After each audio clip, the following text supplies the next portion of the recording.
Достар, баршаңызға сәлем. Бүгін сіздермен бірге осындай өте дәмді бюджетті трайфл рецебін жасайтын боламыз. Сливке қосылмаған ең қарапайым ингредиенттерден жасайтын боламыз. Өте дәмді, нәзік болып шығады. Түрі де әдемі болып шығады.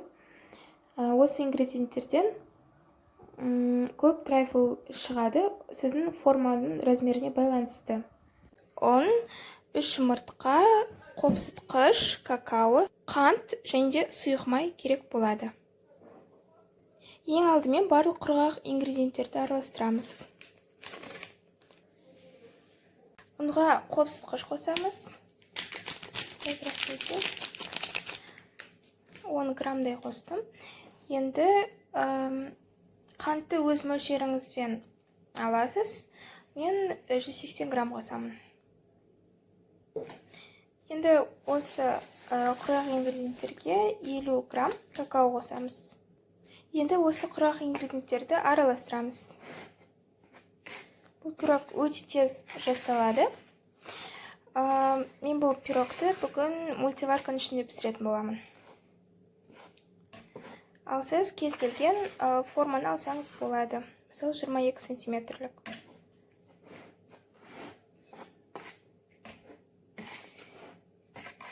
Енді массаны араластырып болғаннан кейін ортасында мынандай кішкене орын қалдырамыз.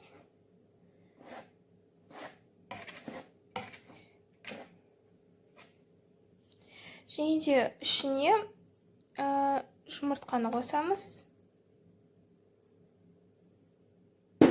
Және де 150 мл сұйық май.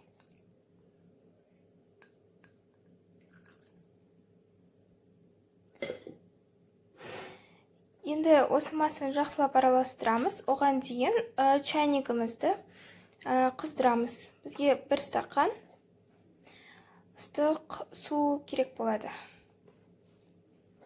Жақсылап араластырамыз.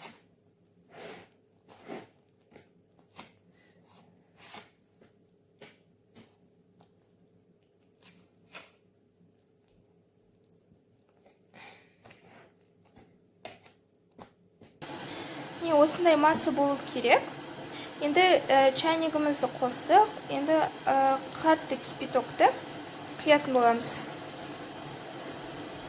Қамырымызға 1 стақан ыстық су қосамыз. Енді тез-тез араластырамыз. Сол кезде қамырымыз дайын болады. Қамырымыз дайын болды. Осындай консистенция болып шығу керек. Ал енді ең алдымен жұмыртқаны ыдысқа жарамыз. Одан кейін жұмыртқаға қант қосамыз. Және де жақсылап араластырамыз. Жай ғана венчикпен араластыратын боламыз.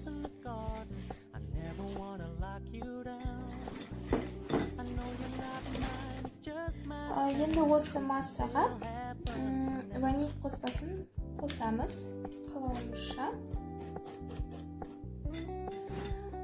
Және де араластырып болғаннан кейін қаймақ қосатын боламыз.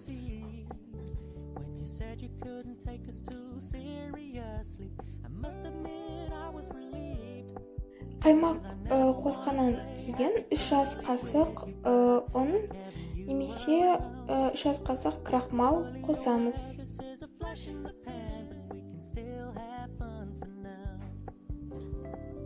Енді осы массаны жақсылап араластырамыз. Масса болып шығу керек.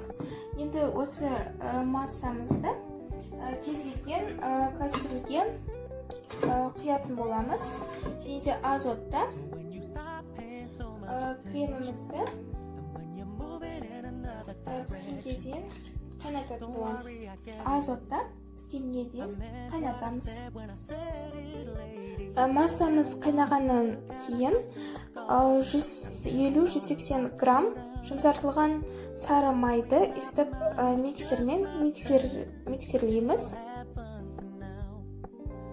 міне массамыз осындай болып шығады. Оны суытып, жылы температураға дейін бір үлкен қасықтан майға қосып араластыратын боламыз. Міне креміміз өте оңай жасалады және өте дәмді болып шығады. Бисквитіміз де креміміз де дайын болды. Енді кез келген формаға бисквитімізді үстіп үгітіп саламыз. Жай ғана үстіп салып шығамыз. Одан кейін мен сүтпен пропитывать еттім. Енді кремнің слойын жағып шығамыз.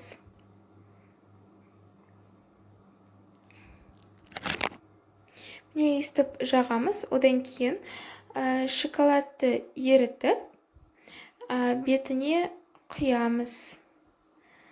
Және қалауыңызша безендесеңіз болады. Тоңазытқышқа 1-2 сағатқа қойып қойсаңыз жақсы болады. Міне осындай трайфлымыз дайын болды.